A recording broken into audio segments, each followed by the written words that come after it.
simbólico. Comencemos por dos proposiciones.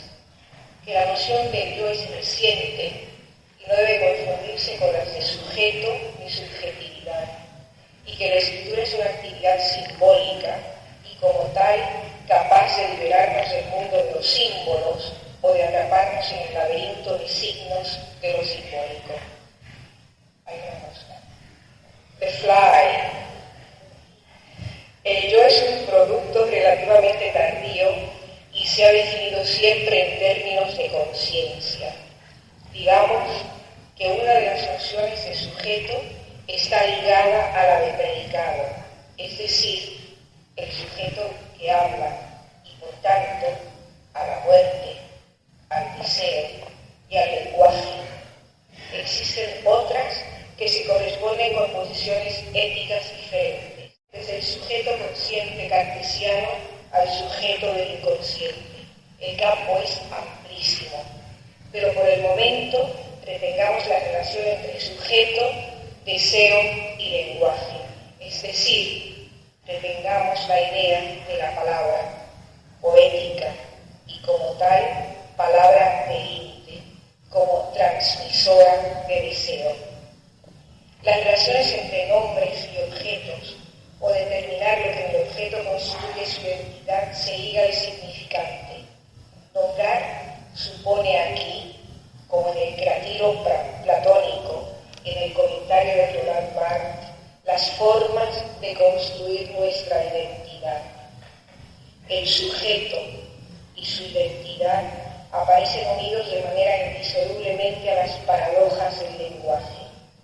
El lenguaje que tiene que referirse a aquello de que se habla, lo designado, y aquello que se dice, las significaciones, el nombrarse y nombrar, hecho que confronta a un sujeto antes de cualquier identificación, es una forma de enunciado nuevo o moderno, designado como autobiografía, la grafía del propio yo.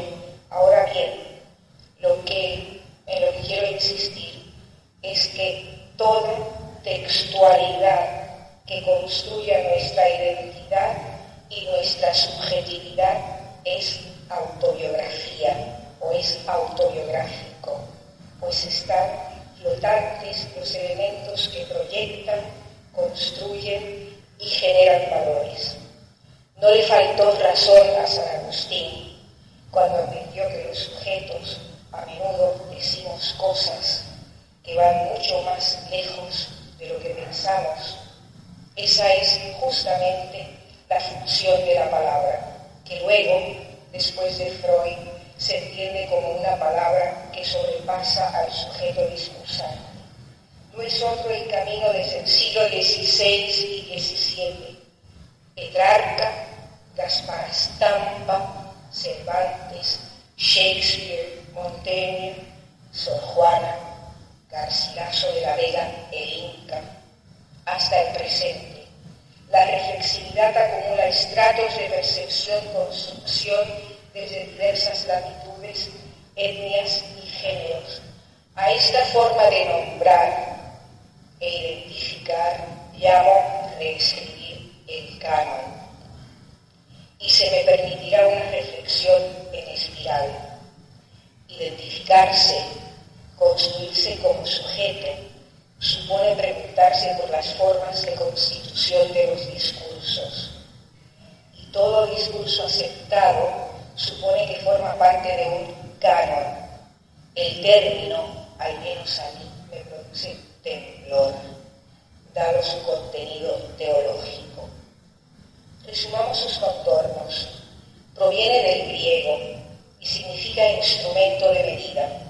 De ahí pasa a denotar regla o ley, y ya en el siglo IV connotaba una lista de libros y autores que merecían ser preservados como cúmulo de valores para la posteridad, lo que en nuestro mundo moderno, al menos desde Garcilaso de la Vega, en español, representa el término de clásico.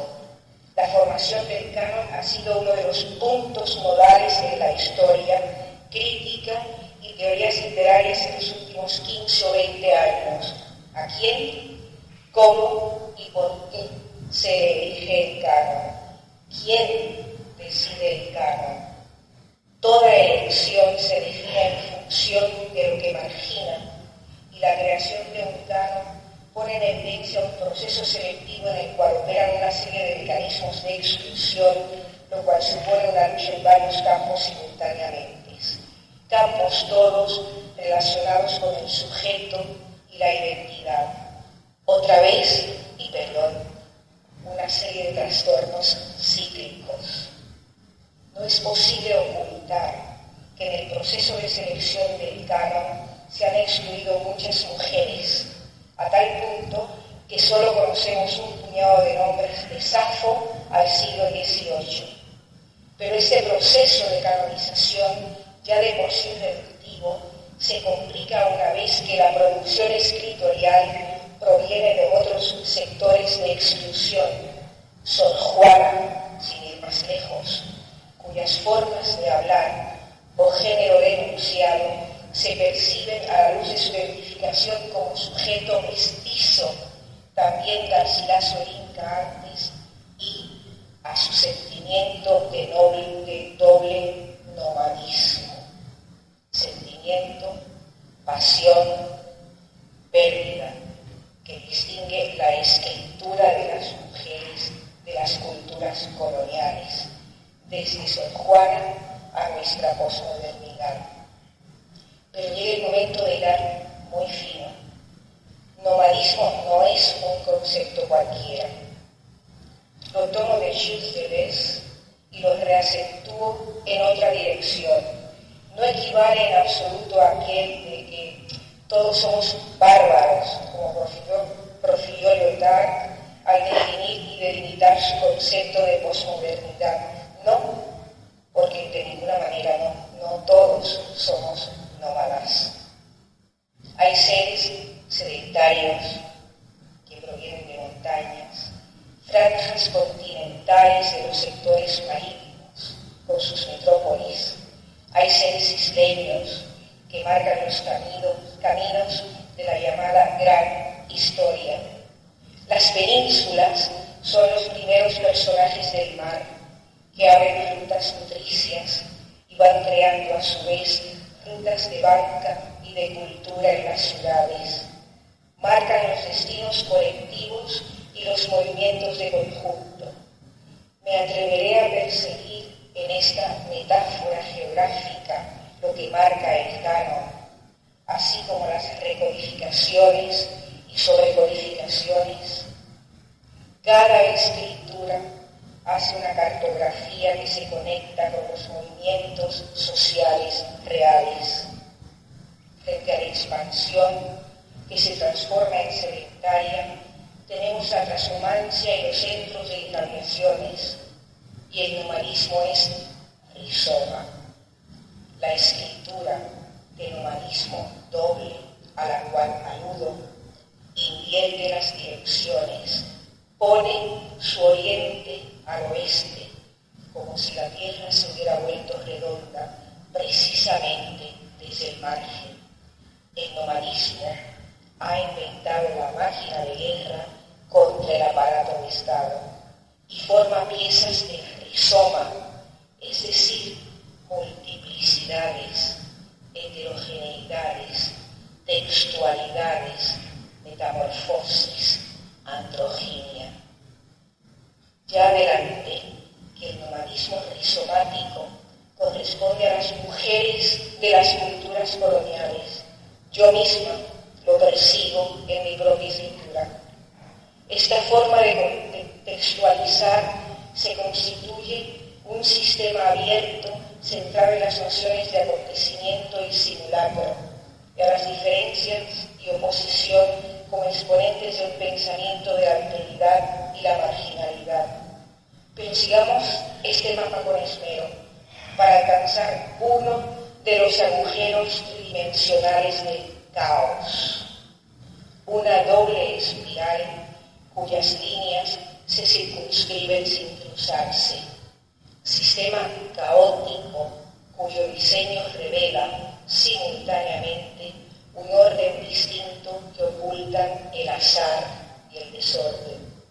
La productiva coexistencia de orden y desorden que puede relacionarse con la noción de rizoma proveniente del mundo vegetal, anomalía botánica que es subterránea pero no raíz y constituye multiplicidades en todas direcciones. Es un laberinto en proceso, mundo de conexiones y de viajes sin límites ni propósitos. Neutraliza toda separación entre los distintos usos del lenguaje y elimina toda distinción entre filosofía y literatura. La escritura nómada que rompe el canon se constituye como textualidad rizomática y, como veremos, grotesca, abandonándose a la escritura sin fronteras, filosofía, poesía, erudición, invención. De lo anterior se infiere que toda escritura nómada establece una línea de fuga, un intento de liberar el pensamiento sin sustituir ni reproducir especularmente aquello que dice atacar. Y este punto me sirve para exponer la idea de que todo intento de reproducción especular es antinomádico. El texto nómada que escribimos es el lugar de lo incongruente que crea no el espacio utópico, sino el heterotópico. Si ponemos el acento en lo rizomático, hemos de aceptar entonces que se trata de lo heterogéneo y de lo no totalizable. Y en este punto nodal hemos entonces de establecer distinciones entre cada texto nómada y los textos que llamaré axiomáticos. El nomadismo es una revuelta contra los códigos, ni los calca ni imita, mientras que los segundos se entregan a los lineamientos históricos, aunque sea para problematizar el edificio. Y no es que no se puedan encontrar características comunes, pero la actitud y el resultado son distintos. Aquí, una vez más, porque soy nomádica y rizomática, se me permitirá una digresión. Veamos el nomadismo rizomático primero a través de una mente moderna. Introduzco una parte que pone de relieve tangencias cercanas a mi propia experiencia de escritura. Quien ha tenido dentro de los lineamientos de la propia experiencia alguna situación difícil, enredosa, quien se ha perdido por una senda oscura, no delimitada, quien ha quedado atrapado en alguna madeja, sabe que el enredo atrapa y aprisiona. El texto rizomático moderno que describo se agarra al lenguaje como una red social para lograr el amor, el deseo, el sujeto. Puede envolverse en los pliegues de una novela de amor, de un episodio de crítica ficción o de un incansable nombrar un nombre de mujer, Eurídice, por ejemplo, albergando una lectura diversa del mito clásico. Un texto nómada, posmoderno, si queremos, propone nombrar la mujer, digo otra vez, Eurídice, por ejemplo, como la patética y terrible nómada que habita nuestro mundo, buscando desesperadamente en el amor y el deseo los rizomáticos subterráneos. Claro está, el mundo de Proserpina en los infiernos. Que farò senza Euridice, pero ¿qué dices? Voy a explicar la identificación en la parte inferior del traje. Ahora, después de dejar colar esas voces oportunas, refabriquemos la imagen. La moraleja de mi relato es mostrar cómo se ensamblan realidades. El nomadismo apuesta por el exceso, por lo desorbitado, y lo que se juega en la tirada de dados es la proliferación de principios. Mas al hablar de amores, en el relato, se imponen cambios de sujeto que permitan juntar ambas reunirse, fusionarlas en una proliferación de nombres de mujer y de cuerpos, de tal manera que el texto podría leerse ingenuamente como un argumento de amores lésbicos. Distinguir nos lleva a la médula de lo que constituye el análisis literario posmoderno. Nos invita a cambiar el acento de una crítica referencial de la tradición que revela en cierta manera las cartas ocultas de la ideología que nos exige continuar caminando lo más derecho en una sola dirección. Una sola dirección significa, claro, caminar por la línea sin entregarnos al hilo del laberinto que nos habrá de conducir, he aquí moraleja, a obtener lo que jamás hemos tenido: libertad. El texto nómada la cerca sin tregua, en ambigüedades y mezclas turbulentas que dificultan la lectura. Una vez subrayado el artificio del texto nómada, trataremos de lo que permite articular aquella posición lectora que funciona como una especie de designante rígido. Tomemos un punto de referencia conocidísimo: Las trampas de la fe, esa biografía canónica de Sor Juana,